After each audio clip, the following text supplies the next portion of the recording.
নমস্কার, আমি শ্রাবণী। আমার চ্যানেল শ্রাবণীর গল্পকথায় আপনাদের স্বাগত জানাই। আমার আজকের নিবেদন একটি রাবীন্দ্রিক কবিতার সঙ্গে একটি আধুনিক কবিতার কোলাজ তৈরি করে আপনাদের কাছে নিবেদন করতে চাই।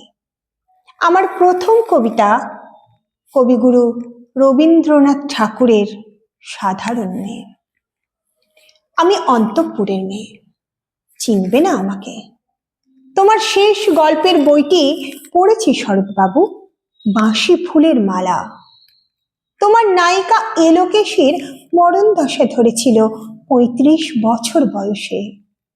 ২৫ বছর বয়সের সঙ্গে ছিল তার রেশারেশি। দেখলেম তুমি মহোদশয় বটে, জিতিয়ে দিলে তাকে। নিজের কথা বলি, বয়স আমার অল্প। একজনের মন ছুঁয়েছিল আমার এই কাঁচা বয়সের মায়া, তাই জেনে পুলক লাগতো আমার দেহে। ভুলেই গিয়েছিলাম অত্যন্ত সাধারণ মেয়ে আমি। আমার মতন এমন আছে হাজার হাজার মেয়ে, অল্প বয়সের মন্ত্র যাদের যৌবনে। তোমাকে দোহাই দিই, একটা সাধারণ মেয়ের গল্প লেখো তুমি। বড় দুঃখ তারও স্বভাবের গভীরে যদি অসাধারণ কিছু তলিয়ে থাকে কোথাও। কেমন করে প্রমাণ করবে সে? এমন কজন মেলে যারা তা ধরতে পারে? কাঁচা বয়সে জাদু লাগে ওদের চোখে। মন যায় না সত্যের খোঁজে, আমরা বিকিয়ে যাই মরীচিকার দামে। কথাটা কেন উঠল তা বলি। মনে করো তার নাম নরেশ। সে বলেছিল কেউ তার চোখে পড়েনি আমার মতো। এত বড় কথাটা বিশ্বাস করব সে সাহস হয় না। না করব যে এমন জোর কই। একদিন সে গেল বিলেতে, চিঠিপত্র পাই কখনো বা। মনে মনে ভাবি, রাম রাম, এত মেয়েও আছে সে দেশে, এত তাদের ঠেলাঠেলি ভিড়, আর তারা সবাই কি অসামান্য? এত বুদ্ধি, এত উজ্জ্বলতা, আর তারা সবাইকে আবিষ্কার করেছে এক নরেশ সেনকে, স্বদেশী যার পরিচয় চাপা ছিল 10-এর মধ্যে। গত মেলের চিঠিতে লিখেছে লিজির সঙ্গে গিয়েছিল সমুদ্রে নাইতে। বাঙালি কবির কবিতার লাইন দিয়েছে তুলে, সেই যেখানে উর্বশে উঠেছে সমুদ্র থেকে। তারপর বালির পরে বসলো পাশাপাশি। সামনে দুলছে নীল সমুদ্রের ঢেউ, আকাশে ছড়ানো নির্মল সূর্যালোক। লিজি তাকে খুব আস্তে আস্তে বললে, এই সেদিন তুমি এসেছ, দুদিন পরেই যাবে চলে। ঝিনুকের দুটি খোলা, মাঝখানটুকু ভরা থাক একটি নিরেট অশ্রুবিন্দু দিয়ে, দুর্লভ, মূল্যহীন। কথা বলবার সে কি অসামান্য ভঙ্গি। সেই সঙ্গে নরেশ লিখেছে কথাগুলো যদি বানানো হয় দুষ্টি কিন্তু চমৎকার। হিরে বসানো সোনার ফুল কি সত্য, তবু কি সত্য নয়? বুঝতেই পারছ, একটা তুলনার সংকেত ওর চিঠিতে অদৃশ্য কাঁটার মতো আমার বুকের কাছে বিধিয়ে দিয়ে জানাই আমি অত্যন্ত সাধারণ মেয়ে। মূল্যবানকে পুরো মূল্য চুকিয়ে দিই এমন ধন নেই আমার হাতে। ওগো, না হয় তাই হলো, না হয় ঋণী রইলেন চিরজীবন। পায়ে পড়ি তোমার, একটা গল্প লেখো তুমি শরৎবাবু, নিতান্ত সাধারণ মেয়ের গল্প, যে দুর্ভাগিনীকে দূরের থেকে পাল্লা দিতে হয় অন্তত 5-7 জন অসামান্যার সঙ্গে, অর্থাৎ সপ্তরথিনীর মার। বুঝে নিয়েছি আমার কপাল ভেঙেছে, হার হয়েছে আমার। কিন্তু তুমি যার কথা লিখবে তাকে জিতিয়ে দিও আমার হয়ে। পড়তে পড়তে বুক যেন ওঠে ফুলে, ফুল চন্দন পড়ুক তোমার কলমের মুখে। তাকে নাম দিও মালতী, ওই নামটা আমার।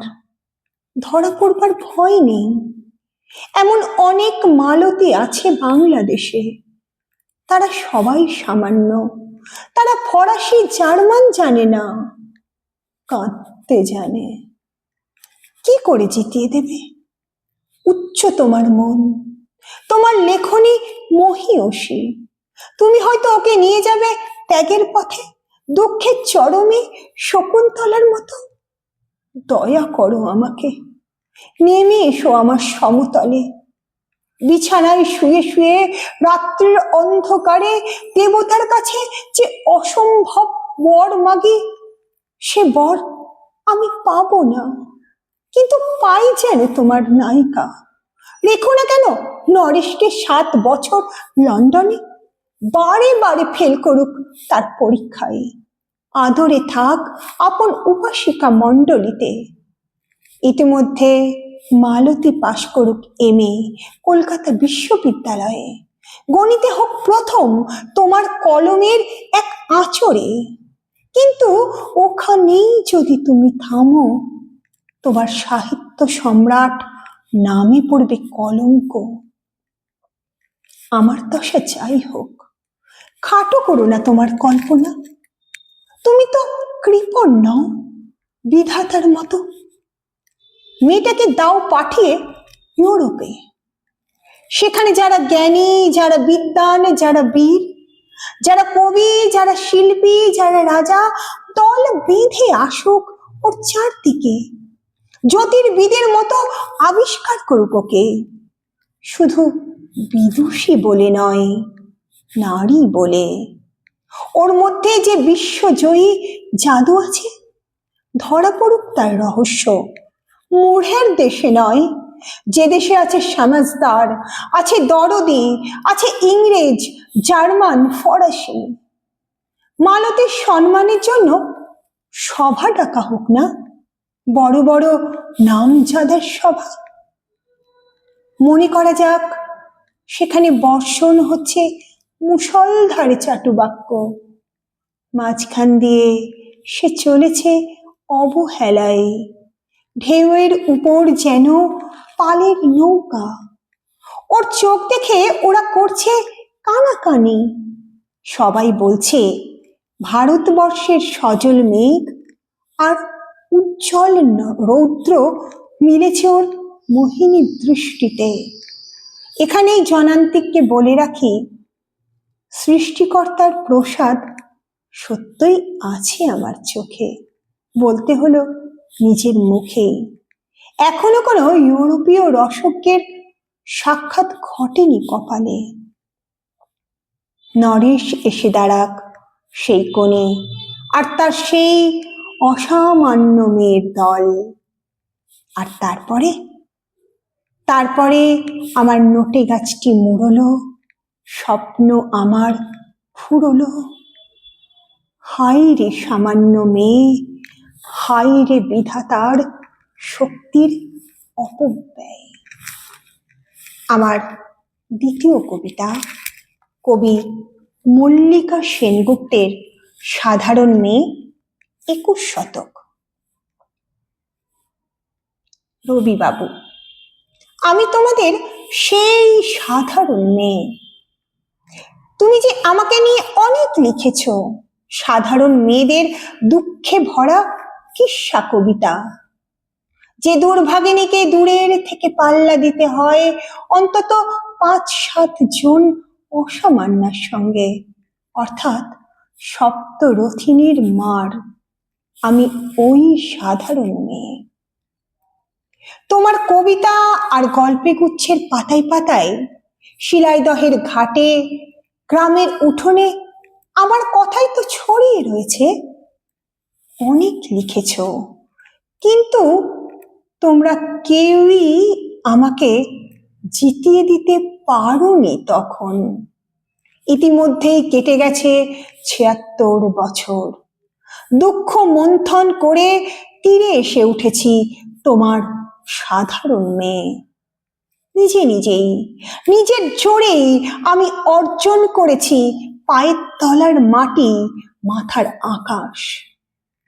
কয়েক হাজার সাধারণ মেয়ে ছড়িয়ে পড়েছি নিউজ রুমের করিডোরে আর কম্পিউটারে, বিশ্ববিদ্যালয়ে, স্কুলে, কলেজে কলেজে, ছেলে মেয়েদের স্কুল সিলেবাসে, রান্নাঘরের টেবিলে, হারমোনিয়াম থেকে হার্ভার্ড পর্যন্ত অনায়াসে চলাফেরা এখন আমার।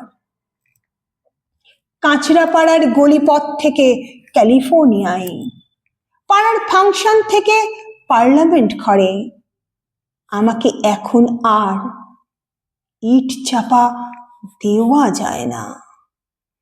এক মুঠো আমলকি এই পৃথিবীকে এখন আমি নিজেই জিতে নিতে পারি। আমার 10টা হাতে ধরা আছে দিক চক্রবাল। ঘর ও বাহির থেকে প্রেম প্রতারণা, স্বামী ও শাশুড়ি থেকে বিশ্ব উষ্ণায়ন, ছোট পরিবার থেকে বড় কাজে টানা ও পড়ে নে নিপুণ সামলে নি আমি দশভুজা।